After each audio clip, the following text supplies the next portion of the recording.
அரசியல்ல ரெண்டு முக்கியமான ரூல் இருக்கு. Rule number 1, never ever challenge PM Modi. Modi கிட்ட சேலஞ்ச் பண்ற வேலையை மட்டும் வச்சுக்காதீங்க. அண்ட் ரூல் நம்பர் 2 என்னன்னு பாத்தீங்கன்னா, டோன்ட் ஃபர்கெட் ரூல் நம்பர் 1. மோடியை சேலஞ்ச் பண்ண கூடாதுங்கிற அந்த ரூல் நம்பர் 1 இருக்கு இல்லையா, அதை மட்டும் மறந்துடவே கூடாது. நேத்துக்கு இப்படிதான் ராகுல் காந்தி அவர்கள் சேலஞ்ச் பண்ணி பார்த்தாரு, வாய் விட்டு பார்த்தாரு. முடிஞ்சா மோடியால இந்த பார்லிமெண்ட்டுக்கு வந்து டொனால்டு ட்ரம்ப் சீஸ் ஃபயருக்கு காரணம் இல்லை என்று சொல்ல முடியுமா என்று கேட்டாரு. Let him say here. Let him say here. That Donald Trump, you're a liar. That you did not make a ceasefire.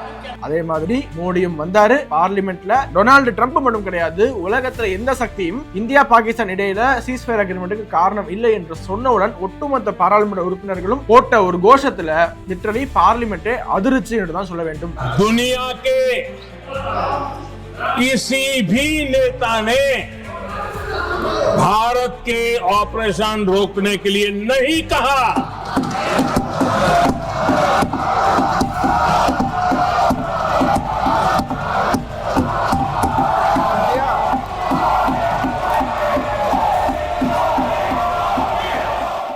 நேற்றுக்கு பார்லிமெண்ட்ல மோடி அவர்கள் one of the best speeches கொடுத்திருக்காரு. அதனுடைய தமிழாக்கத்தை இந்த வீடியோல பார்ப்போம். இதுக்கு முன்னாடி அமித்ஷா அவர்களுடைய ஸ்பீச், ராஜ்நாத் சிங் அவர்களுடைய ஸ்பீச், ஜெய்சங்கர் அவர்களுடைய ஸ்பீச், 3 ஸ்பீச்சையுமே தமிழாக்கம் செய்து நம்மளுடைய சேனல்ல வெளியிட்டிருந்தோம். அதற்கு உங்களுடைய ஆதரவு பெரிதளவு இருந்திருக்கு. உங்களுடைய ஆதரவுக்கு நன்றி. அதே மாதிரி இந்த வீடியோ முழுமையா பார்த்து அதிகமானவர்களுக்கு ஷேர் பண்ணுங்க, சேனலை சப்ஸ்கிரைब பண்ணிக்கோங்க. ஓகே, ஃபர்ஸ்ட் எப்படி மோடி அவர்கள் தன்னுடைய ஸ்பீச்சை தொடங்குறாருன்னா, ऑपरेशन सिंदूर के दरमियान जिस प्रकार से देश के लोगों ने मेरा साथ दिया, मुझे आशीर्वाद दिए, देश की जनता मुझ पर कर्ज है.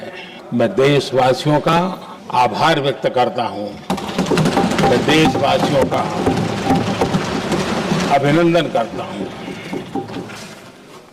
நாட்டு மக்களுக்கு நன்றியை தெரிவித்து தன்னுடைய உரையை தொடங்குகிறார். ஆபரேஷன் சிந்தூர் அப்ப ஒட்டுமொத்தமாக இந்த தேசம் எனக்கு அன்கண்டிஷனல் சப்போர்ட் கொடுத்திருக்கு, என்னோட தோளோடு தோள் நின்றிருக்கு, அதற்காக ஒட்டுமொத்த நாட்டு மக்களுக்கும் என்னுடைய நன்றிகளை தெரிவித்துக் கொள்கிறேன் என்று தன்னுடைய உரையை தொடங்குகிறார் பிரதமர் மோடி அவர்கள். பெஹல்காம்ல ஏப்ரல் 22ஆம் தேதி நம்மளுடைய டூரிஸ்ட் இருக்காங்க இல்லையா, அவர்களை தங்களுடைய மதத்தை கேட்டு கேட்டு கேட்டுதான் தீவிரவாதிகள் கொண்டிருக்காங்க என்பதை பிரதமர் மோடி அவர்கள் பதிவு செய்கிறாரு. இது இந்தியாவில வன்முறையை தூண்டுவதற்காகவும் வயலன்ஸ்க்காகவும் அவங்க செய்த மிகப்பெரிய சதிச்செயல். இந்த சதிச்செயலை ஒட்டுமொத்த நாட்டு மக்களும் ஒரு ஒற்றுமையின் மூலமாக, யூனிட்டியின் மூலமாக அதை தகர்த்து எறிந்திருக்கீங்க. அதற்காக மீண்டும் ஒரு முறை நாட்டு மக்களுக்கு நன்றிகள். आतंकवादियों ने निर्दोष लोगों को उनका धर्म पूछ पूछ करके गोलियां मारी. ये क्रूरता की पराकाष्ठा थी. भारत को हिंसा की आग में झोंकने का ये सुविचारित प्रयास था. भारत में दंगे फैलाने की ये साजिश थी. मैं आज देशवासियों का धन्यवाद करता हूं कि देश ने एकता के साथ उस साजिश को नाकाम कर दिया. ஏப்ரல் 22ஆம் தேதி அந்த கோரமான சம்பவம் நடந்ததுக்கு அப்புறமா நான் ஒரு கமிட்மெண்ட் கொடுத்தேன், நான் ஒரு வாக்குறுதி கொடுத்தேன். என்னன்னா, தீவிரவாதிகள் மட்டும் கிடையாது, அவங்களுடைய பேக்கர்ஸ், அதுக்கு பின்னாடில இருந்து இயக்குபவர்கள் எல்லாரையுமே மண்ணோடு மண்ணாக்குவோம் என்று நான் கொடுத்த ஒரு அஷூரன்ஸ், அதை நான் காப்பாத்தி இருக்கேன். மே 6ஆம் தேதி நம்மளுடைய பாதுகாப்பு படை ஆபரேஷன் சிந்தூரை நள்ளிரவுல தொடங்குது. 22 நிமிடங்களுக்கு அந்த ஆபரேஷன் தொடர்கிறது. நம்மளுடைய ஏப்ரல் 22ஆம் தேதி நடந்த அந்த கோரமான சம்பவத்திற்கு 22 நிமிடங்கள்ல நம்ம பழி தீர்த்திருக்கோம் என்று பதிவு செய்கிறார். இந்தியா ஃபுல் பிரிப்பரேஷனோட இருந்தது. பாகிஸ்தானுடைய நியூக்ளியர் பிளாக்மெயிலிங், நியூக்ளியர் குண்டு போட்டுருவோம், அணுகுண்டு போட்டுருவோம், அணுகுண்டு போட்டுருவோம் என்ற அந்த பிளாக்மெயிலிங் இருக்கு இல்லையா, அதற்கு நாங்கள் பயப்பட மாட்டோம், அந்த மிரட்டலுக்கு அடிபணியவும் மாட்டோம் என்று நிரூபிச்சிருக்கோம். நம்மளுடைய ஆபரேஷன் சிந்தூர் என்பது இந்தியாவிலேயே தயாரிக்கப்பட்ட பாதுகாப்பு உபகரணங்கள், டிஃபென்ஸ் எக்யூப்மெண்ட் இருக்கு இல்லையா, மேட் இன் இந்தியா, அதை உலகத்திற்கு எடுத்து சொல்லியிருக்கோம். அது எவ்வளவு ஸ்ட்ராங் ஆனது என்பதை உலகத்திற்கு நிரூபிச்சிருக்கோம். பாகிஸ்தானுடைய எல்லா வெப்பன்ஸும் மேட் இன் இந்தியா வெப்பன்ஸ் முன்னாடி எக்ஸ்போஸ் ஆகிருச்சு. பாகிஸ்தானோட வெப்பன்ஸால நம்மளோட கம்பீட் கூட பண்ண முடியல என்று பதிவு பண்றாரு. भारत ने दिखाई अपनी तकनीकी क्षमता. पाकिस्तान के सीने पर सटीक प्रहार किया. पाकिस्तान के एयरबेस एसेट्स को भारी नुकसान हुआ और आज तक उनके कई एयरबेस आईसीयू में पड़े हैं. இதுக்கு முன்னாடி இந்தியாவுல எத்தனையோ பயங்கரவாத தாக்குதல்கள் நடந்திருக்கு. ஆனா அப்போல்லாம் அதோட மாஸ்டர் மைண்டாக செயல்பட்டவங்களுக்கு அச்சமே இருக்காது. அவங்க திரும்ப திரும்ப திரும்ப திரும்ப திரும்ப இந்தியாவுக்குள்ள அவங்க பிளான் பண்ணபடி தீவிரவாதிகளை ஊடுருவ செய்துகிட்டே இருந்திருக்காங்க. ஏன்னா அவங்க தான் மாஸ்டர் மைண்ட இந்தியா நியூட்ரலைஸ் பண்றதுக்காக எந்த விதமான நடவடிக்கை எடுக்கவே இல்லை. ஆனா இப்போ அந்த டெரரிஸ்ட் மாஸ்டர் மைண்ட்ஸ்க்கு உள்ளுக்குள்ள ஒரு பயம் இருக்கு. நம்மளால சுதந்திரமாக இனியும் டெரரிசத்தை வளர்க்க முடியாது. India will come after us. எப்ப வேணாலும் நாம் கொல்லப்படலாம் என்ற ஒரு அச்ச உணர்வை அந்த டெரரிஸ்ட் மாஸ்டர் மைண்ட்ஸ்க்கு நம்ம கொடுத்திருக்கோம். आतंकियों को वो सजा दी और सजा ऐसी है कि आज भी आतंक के उन आकाओं की नींद उड़ी हुई है.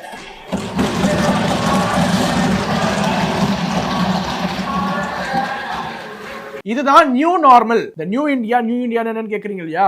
இந்த நியூ நார்மல் என்னன்னா தீவிரவாதிகள் மட்டும் கிடையாது, அவங்களோட பேக்கர்ஸ் மாஸ்டர் மைண்ட் என்று அனைவரையுமே நிர்மூலமாக்குவதுதான் நியூ நார்மல். ஆபரேஷன் சிந்தூர்ல இருந்து ஃப்ரம் சிந்தூர் டு சிந்து, சிந்து நதிநீர் ஒப்பந்தத்தை குறிப்பிடுறாரு. சிந்தூர் டு சிந்து என்று குறிப்பிட்டு எல்லா விதத்திலும் நாம் பழிக்கு பழி வாங்கி இருக்கோம். हमारी कार्यवाही का दायरा कितना बड़ा, स्केल कितना बड़ा. सिंदूर से लेकर के सिंधु तक पाकिस्तान पर कार्रवाई की है. தொடர்ச்சியாக பாகிஸ்தான் மேல இந்தியா தாக்குதல் நடத்தியது. அதுக்கு பிறகு மே 10 சீஸ்ஃபயர் அக்ரிமெண்ட், இந்த டெம்பரரி சீஸ்ஃபயர் அக்ரிமெண்ட் இருந்தது இல்லையா, அது குறித்து பிரதமர் பேசும்போது என்ன சொல்றாரு? அப்போசிஷன் பார்ட்டிஸ் இருக்கீங்க இல்லையா, அப்போசிஷன் பார்ட்டிஸ்ல இன்னும் நாட்டுல பல பேரு இந்தியன் ஆர்மி சொல்றதை நம்பாம, இந்தியா சொல்றதை நம்பாம பாகிஸ்தான் சொல்றதை எடுத்து வந்து பேசிட்டு இருந்தாங்க. பாகிஸ்தானோட நரேட்டிவ்க்கு தீனி போட்டுட்டு இருந்தாங்க. இந்தியாவுல உட்காந்துக்கிட்டு நாங்க இந்திய ராணுவத்தை நம்ப மாட்டோம், இந்தியா கொடுக்கிற ஸ்டேட்மெண்ட் நம்ப மாட்டோம், பாகிஸ்தானை நம்புவோம் என்று சொல்வது எந்த மாதிரியான மனநிலை? இப்பதான் இந்த மோஸ்ட் குரூஷியல் பார்ட்டுக்கு வரும். என்ன குரூஷியல் பார்ட்னா, டொனால்டு ட்ரம்ப் அவர் சீஸ்ஃபயருக்கு காரணமா இல்லையா, சீஸ்ஃபயருக்கு காரணமா இல்லையா? இப்போ காங்கிரஸ் கட்சி எல்லாம் பாத்தீங்கன்னா தொடர்ச்சியாக டொனால்டு ட்ரம்ப் தான் சீஸ்ஃபயர் காரணம், டொனால்டு ட்ரம்ப் தான் சீஸ்ஃபயர் காரணம். நேற்று கூட கல்யாண் பானர்ஜி அப்படிங்கிற அந்த ஒரு அறிவுஜீவியான எம்பி என்ன சொல்லியிருந்தாரு? இந்தியா வந்து இது குறிப்பாக மோடியை குறிப்பிடுறாரு. மோடி ட்ரம்ப்புக்கு முன்னாடி ரொம்ப சின்ன சைஸ்ல தெரியுறாரு, 56 இன்ச் என்று சொல்லுங்க இல்லையா, ட்ரம்ப்புக்கு முன்னாடி நீங்க 36 இன்ச்சா சுருங்கிட்டீங்க என்று தொடர்ச்சியாக இந்திய நாட்டினுடைய பிரதமரை வேறொரு மற்ற நாட்டினுடைய தலைவரோடு ஒப்பிட்டு பேசி ஒட்டுமொத்த தேசத்திற்கும் ஒரு அவமானமாக திகழ்ந்தாங்க இவங்க.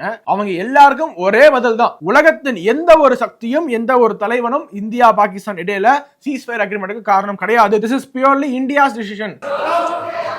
दुनिया के किसी भी नेता ने भारत के ऑपरेशन रोकने के लिए नहीं कहा.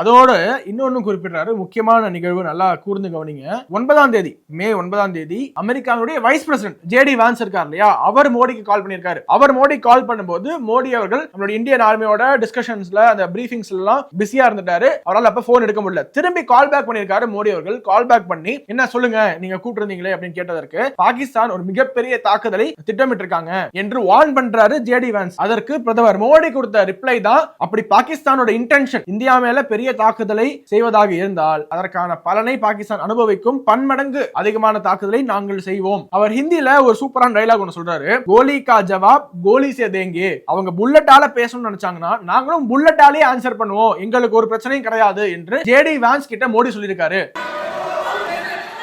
9 तारीख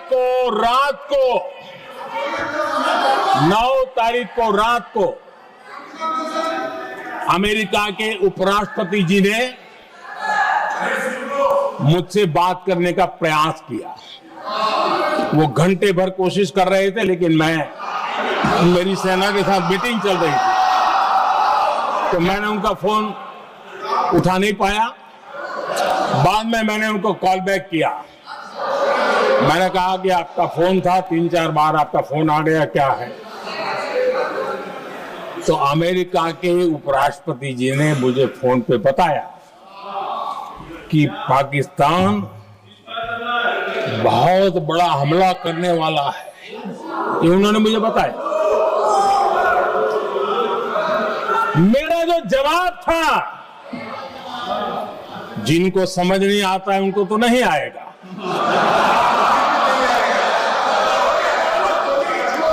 मेरा जवाब था, अगर पाकिस्तान का ये इरादा है तो उसे बहुत महंगा पड़ेगा। ये मैंने अमेरिका के उपराष्ट्रपति को कहा।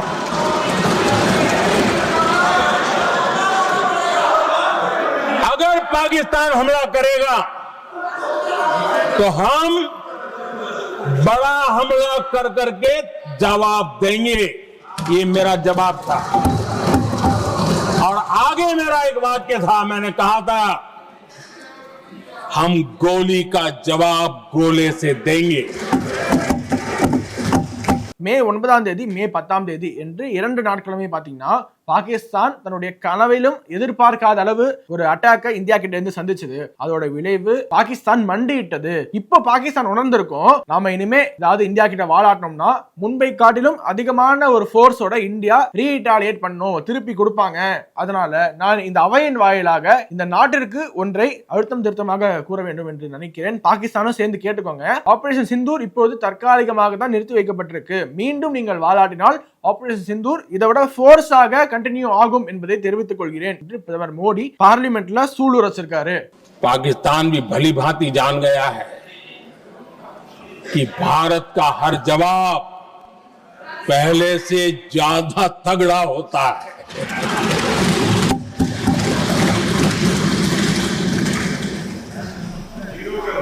उसे यह भी पता है कि अगर भविष्य में नौबत आई तो भारत आगे कुछ भी कर सकता है।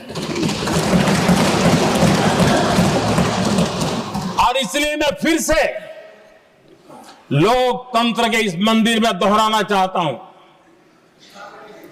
ऑपरेशन सिंदूर जारी है।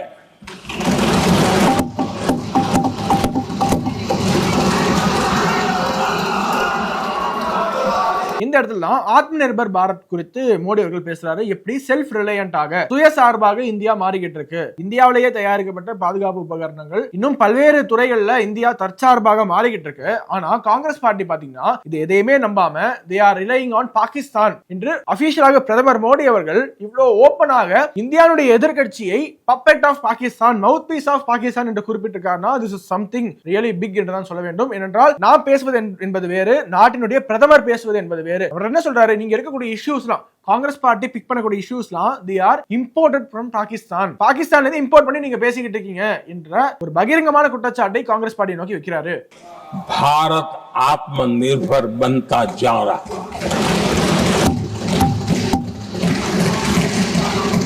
लेकिन देश ये भी देख रहा है कि एक तरफ तो भारत आत्मनिर्भरता की ओर तेज गति से आगे बढ़ रहा है, लेकिन कांग्रेस मुद्दों के लिए पाकिस्तान पर निर्भर होती जा रही है।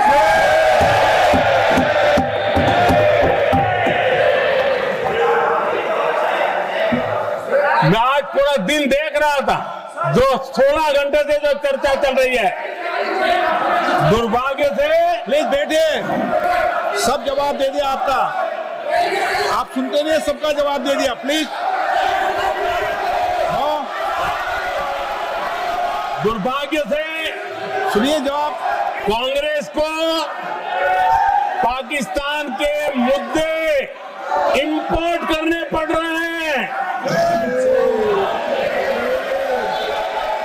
நம்மளுடைய இந்தியாவுடைய ஏர் டிஃபென்ஸ் சிஸ்டம் எப்பேற்பட்ட ஒரு பாதிப்பிலிருந்து, ஒரு பேரழிவிலிருந்து இந்தியாவை காப்பாற்றிருக்கு என்றால், மே 9ஆம் தேதி கிட்டத்தட்ட 1000 மிசைல் மற்றும் ட்ரோன்களை கொண்டு பாகிஸ்தான் இந்தியாவில் ஒரு பேரழிவை உண்டாக்க வேண்டும் என்று ஏவி விட்டாங்க. அனைத்தையுமே நம்மளுடைய ஏர் டிஃபென்ஸ் சிஸ்டம் தகர்த்தெறிந்து விட்டது. இவ்வளோ ஒரு எஃபிஷியன்சி இருக்கக்கூடிய ஏர் டிஃபென்ஸ் சிஸ்டத்தை பார்த்து உலகமே வியக்கிறது. हमारे एयर डिफेंस सिस्टम ने पाकिस्तान की मिसाइल और ड्रोन्स उसको तिनके की तरफ बिखेर दिया था।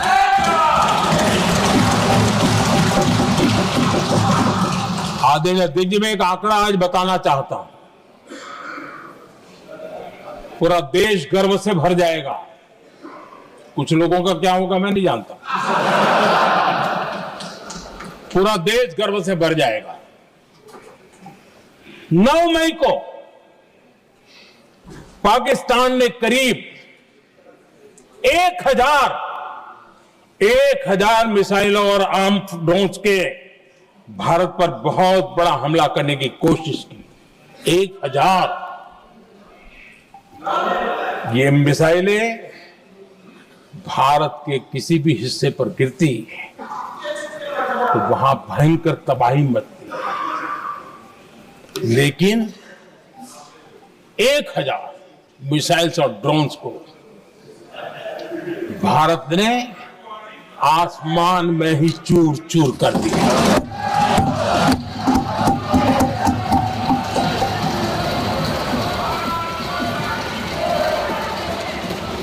யார் டிஃபென்ஸ் மட்டும் கிடையாதுங்க. இங்க பாருங்க, நேத்துக்கு மகாதேவ் ஆபரேஷன் மகாதேவ் மூலமாக பெஹல்காம் தீவிரவாத தாக்குதலில் சம்பந்தப்பட்ட 3 தீவிரவாதிகளை நம்மளுடைய பாதுகாப்பு படையை சுட்டுக் கொன்னா எதிர்க்கட்சி என்ன கேக்குறாங்க? ஏன் நேத்தி கொன்னீங்க, ஏன் முந்தானத்தி கொன்னீங்க? இந்த டேட் தான் உங்களுக்கு ப்ராப்ளமா? இதுக்கு முன்னாடி என்ன கேட்டுட்டு இருந்தாங்க? பெஹல்காம் தாக்குதலை செய்தவங்க எங்க, அவங்க எப்ப கொல்லப்படுவாங்க, அதுக்கு எப்ப பழி தீர்ப்பீங்கன்னு கேட்டுட்டு இருந்தீங்க. சரி, அவங்களை இப்போ நியூட்ரலைஸ் பண்ணியாச்சு, அவர்கள் இறந்து போயிட்டாங்க. இதற்கு பிறகாக என்ன கேக்குறீங்க? ஏன் நேத்திக்கு பண்ணீங்க, ஏன் முந்தானத்திக்கு பண்ணீங்க என்று கேக்குறீங்களே. எதிர்க்கட்சிகளுக்கு என்னதான் பிரச்சனை? ऑपरेशन महादेव करके अपने अंजाम तक पहुंचाया।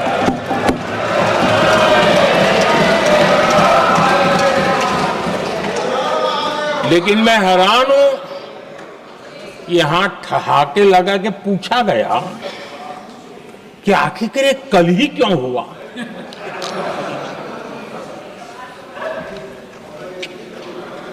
अब ये क्या हो गया है मुझे समझ नहीं आ रहा है। क्या ये ऑपरेशन के लिए कोई सावन महीने का सोमवार ढूंढा गया था क्या? क्या हो गया है लोगों को? हताशा, निराशा इस हद तक।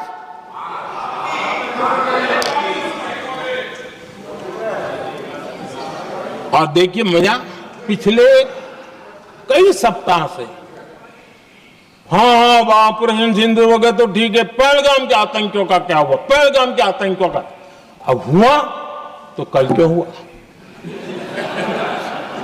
இப்போ அப்படியே கியரை ஷிஃப்ட் பண்றாரு பிரதமர் மோடி அவர்கள். டைரக்டாக ஜவஹர்லால் நேரு அவர்களை அட்டாக் பண்ண ஆரம்பிக்கிறாரு. ஏனென்றால் அவர் என்ன தெரியுமா சொல்றாரு? நான் எப்பெல்லாம் ஜவஹர்லால் நேரு பேர் எடுக்கிறேனோ அப்பெல்லாம் இந்த காங்கிரஸ் கட்சியால ஜீர்ணிக்கவே முடியல, உடனே பொங்கி எழறாங்க. ஆனா அவர் அவ்வளவு தப்பு பண்ணிருக்காரு. ஒவ்வொரு முறையும் ஒரு பழமொழி சொல்லுவாங்க, தவறு செய்வது ஒரு சில வினாடிகள்ல தவறு செய்து முடித்தாகிவிடும், ஆனா அதனுடைய விளைவு பல நூற்றாண்டுகளுக்கு எதிரொலிக்கும் என்று சொல்லுவாங்க. அந்த மாதிரி ஜவஹர்லால் நேரு செய்த ஒரு தவறு, பல தவறுகள் இந்தியாவுடைய தலையெழுத்தையே பல நூற்றாண்டுகளுக்கு மாற்றி இருக்கு என்று பதிவு பண்றாரு. पीओके पर पाकिस्तान को कब्जा करने का अवसर दिया। जवाब साफ है, जवाब साफ है। जब भी मैं नेहरू जी की चर्चा करता हूं तो कांग्रेस और उसका पूरा इकोसिस्टम बिलबिला जाता है, पता नहीं क्या है।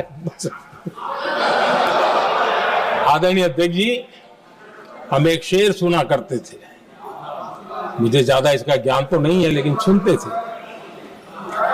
लम्हों ने खता की और सदियों ने सजा पाई। आजादी के बाद से ही जो फैसले लिए गए उनकी सजा आज तक देश भुगत रहा है।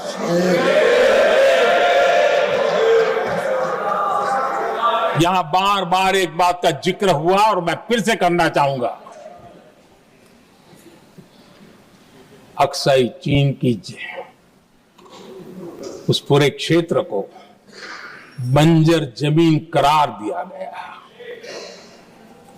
ये कहकर के तो बंजर है। देश की 38,000 वर्ग किलोमीटर जमीन हमें खोनी पड़ी।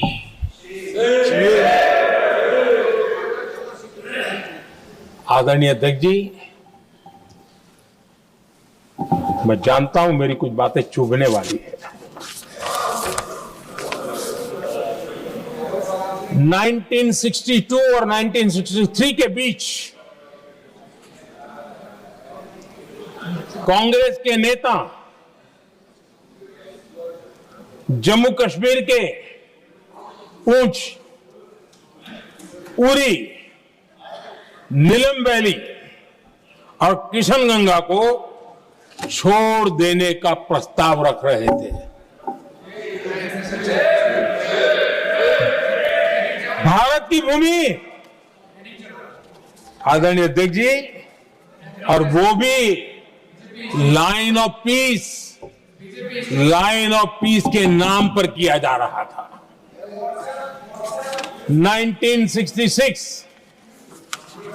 रण ऑफ कच्छ पर इन्हीं लोगों ने मध्यस्थता स्वीकार की। ये था उनका राष्ट्रीय सुरक्षा का विजन। एक बार फिर उन्होंने भारत का करीब 800 वर्ग किलोमीटर क्षेत्र पाकिस्तान को सौंप दिया, जिसमें छड़बेट भी शामिल है, कि कहीं उसको छड़ाबेट भी कहते हैं। 1965 की जंग में हाजीपीर पास को हमारी सेना ने वापस जीत लिया था, लेकिन कांग्रेस ने उसे फिर लौटा दिया। அகைன் நேரு காலம் தொட்டு மன்மோகன் சிங் காலம் வரை அப்படியே பெரிய லிஸ்ட் படிக்கிறாரு, எவ்வளவு துரோகங்களை காங்கிரஸ் செய்திருக்கு என்று. 26/11 அட்டாக்க ஒருத்தர் நினைவு கூறுறாரு. 26/11 அட்டாக்கு எந்த விதமான ரிட்டாலியேஷனும் இல்லாம பாகிஸ்தானோட டயலாக் பண்றோம், பேச்சுவார்த்தை நடத்துறோம் என்று காமெடி பண்ணிட்டு இருக்கீங்க காங்கிரஸ். நீங்க எங்களுக்கு வந்து டிப்ளமசி பாடம் நடத்த வேண்டாம், உங்களுடைய தேசபக்தி என்னன்னு தெரியும், உங்களோட டிப்ளமசி எல்லாத்தையுமே நாங்க பார்த்திருக்கோம். உங்களோட ட்ராக் ரெக்கார்டு இவ்வளவு பரிதாபமாக இருக்கும்போது ஆபரேஷன் சிந்தூர் நடத்திய எங்களுக்கு நீங்கள் பாடம் நடத்த தேவையில்லை என்று காங்கிரஸை கடுமையாக சாடியிருக்காரு. इतनी बड़ी घटना 26/11 की हुई थी। विदेशी दबाव में हमले के कुछ हफ्तों के भीतर ही कांग्रेस सरकार ने पाकिस्तान से बातचीत शुरू कर दी। आदरणीय अध्यक्ष जी,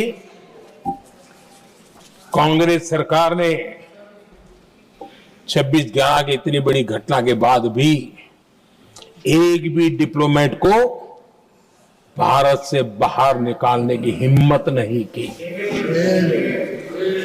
छोड़ो, इधर एक वीजा तक कैंसिल नहीं किया, एक वीजा तक कैंसिल नहीं कर पाए थे। देश पर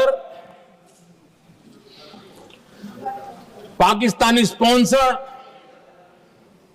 बड़े बड़े हमले होते गए, लेकिन यूपीए सरकार ने पाकिस्तान को मोस्ट फेवर्ड नेशन का दर्जा देकर रखा था, वो कभी वापस नहीं लिया था।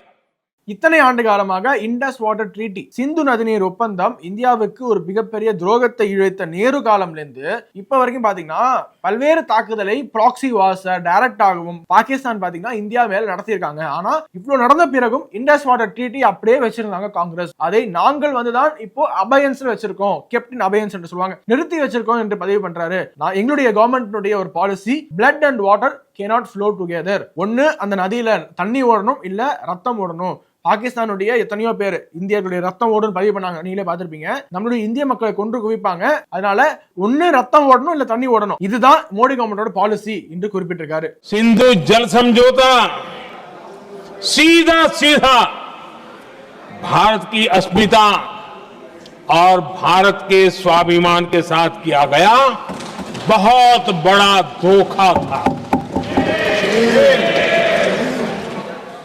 டிபேட் பண்ணும் டிஸ்கஷன் பண்ணும் என்று கேக்குறீங்க இல்லையா? கண்டிப்பாக டிபேட் பண்ணுவோம், டிஸ்கஷன் பண்ணுவோம். கரோ சர்ச்சா எப்ப வரைக்கும், எது வரைக்கும் என்றால் எதிரிகள் நடுங்கும் வரை நம்ம டிஸ்கஷன் பண்ணலாம், டிபேட் பண்ணலாம். ஆனா ஒரு சிலது மட்டும் நம்மளுடைய கேள்விகளுக்கும் டிஸ்கஷனுக்கும் அப்பாற்பட்டு இருக்கு. அதுதான் முதல்ல தாய்மார்களுடைய சிந்தூர், இரண்டாவது நம்மளுடைய ஆர்மியினுடைய கமிட்மெண்ட், அன்வேவரிங் சப்போர்ட்டாக இருக்கணும். ஆர்மியை கொஸ்டின் பண்ற இடத்துல நம்ம இருக்கக்கூடாது. இந்திய தேசத்து மீது ஒரு அட்டாக் நடந்தா அந்த எனிமி யாராக இருந்தாலுமே சரி, எங்க இருந்தாலுமே சரி, ஒட்டுமொத்த நாடும் வெகுண்டெழுந்து ஒன்றாக நாம அவங்களுக்கு பதிலடி கொடுக்க வேண்டும். இந்த இடத்துல காங்கிரஸ் கட்சியிடம் ஒரு வேண்டுகோள் வச்சுக்கிறேன். ரீசெண்டா பாத்தீங்கன்னா நீங்க பார்த்திருப்பீங்க, காங்கிரஸ் கட்சியினுடைய ப. சிதம்பரம் அவர்கள், முன்னாள் உள்துறை அமைச்சர், பாகிஸ்தானுக்கு ஒரு கிளீன் சிட் கொடுத்திருப்பாரு இந்த டெரரிஸ்ட் அட்டாக்ல. அதன் காரணமாக தான் பிரதமர் மோடி அவர்கள் காங்கிரஸ் கட்சியிடம் ஒரு கோரிக்கை கோரிக்கை, தயவு செய்து பாகிஸ்தானுக்கு ஒரு கிளீன் சிட் கொடுக்காதீங்க, அதுவும் ஒரு ஃபேமிலியின் பிரஷர் காரணமாக ஒரு கிளீன் சிட் கொடுக்காதீங்க, அது ஒரு மாக்கரியை கிரியேட் பண்ணுது, உங்களை பார்த்து நாடே கை கொட்டி சிரிக்கிறது, இது ஒட்டுமொத்த நாடும் செலிப்ரேட் பண்ண வேண்டிய தருணங்களை நீங்கள் மாக்கரி ஆக்காதீங்க என்று ஒரு பதிலடி கொடுத்திருக்காரு. திரும்ப திரும்ப திரும்ப திரும்ப டிப்ளமசி ஃபெயிலியர் என்று குறிப்பிடுறீங்க. இந்த உலகத்தில் இருக்கக்கூடிய 193 நாடுகள்ல வெறும் 3 நாடுகள் மட்டும் தான் பாகிஸ்தானுக்கு சப்போர்ட் பண்ணுச்சு. அப்போ இது இந்தியாவுடைய எவ்வளவு பெரிய டிப்ளமேட்டிக் சக்சஸ் என்று நினைச்சு பாருங்க. ஆனா இந்த சக்சஸ் எதையுமே அவங்களுடைய கண்ணில் படாம திரும்ப திரும்ப ஃபெயிலியர் என்று காங்கிரஸ் கட்சி ஃபெயிலியர் மட்டும் தான் பேசிட்டு இருக்கே தவிர இந்த சக்சஸ பேச மறுக்கிறாங்க. 193 कंट्री में सिर्फ 3 देश ऑपरेशन सिंदूर के दौरान पाकिस्तान के समर्थन में बयान दिया था. Only 3 countries. क्वाड हो, ब्रिक्स हो, फ्रांस, रूस, जर्मनी, कोई भी देश का नाम ले लीजिए, तमाम देश दुनिया भर से भारत को समर्थन मिला है.